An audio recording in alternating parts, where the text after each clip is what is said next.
Ethanol को लेकर पहली बार सरकार ने संसद के अंदर ये एक्सेप्ट किया है कि इथेनॉल से गाड़ियों के पार्ट्स पर फर्क पड़ रहा है। ये पहली बार है।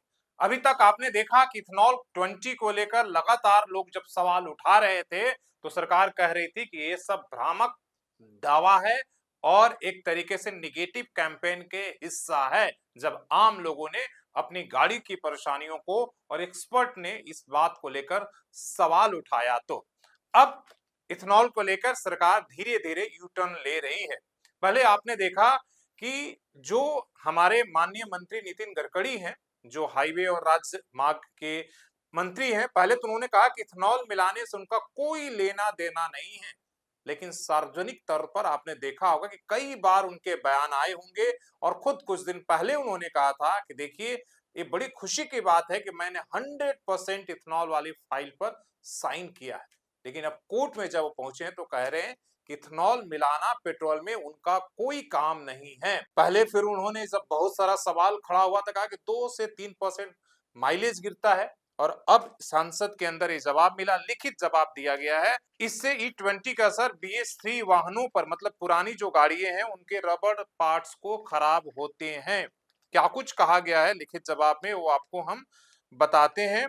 और ये सरकार ने साफ किया है कि इससे इंजन में बदलाव की जरूरत नहीं होगी, पार्ट्स के नियमित सर्विसिंग के दौरान आसानी से बदले जा सकते हैं। ये पहली बार है जब संसद में सरकार ने इस तरह की बातें कही है।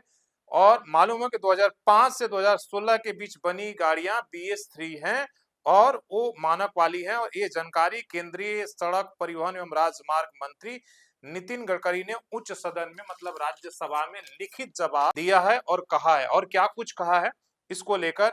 और अभी भी देश में इथेनॉल को लेकर आप देख रहे हैं कि एक माहौल बना हुआ है, लगातार सरकार पर सवाल उठाए जा रहे हैं। उन्होंने बताया है कि Indian Oil Institute of Petroleum, Society of Indian Automobile manufacturer और automotive research association of India ने दोपहिया चार पहिया वाहनों पर E20 ईंधन की स्टडी की थी। कुछ दिन याद पहले करिए कि सुप्रीम कोर्ट में जब ये सवाल उठा था, कहा गया था कि कोई इस तरीके का अभी सरकार जो है एक्सपेरिमेंट कर रही है, उसके पास ऐसा कोई रिसर्च नहीं है। लेकिन यहाँ कहा गया है कि इन्होंने किया था, इंडियन ऑयल और बाकी लोगों ने।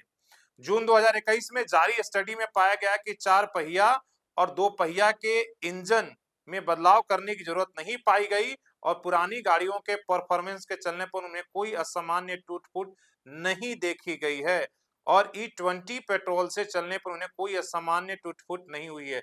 गडकरी ने यह भी कहा है कि वाहन का माइलेज सिर्फ ईंधन पर निर्भर नहीं करता है, बल्कि ड्राइविंग स्टाइल, सड़क स्थिति, रखरखाव और अन्य अन्य कारण उन्होंने गिनाया है।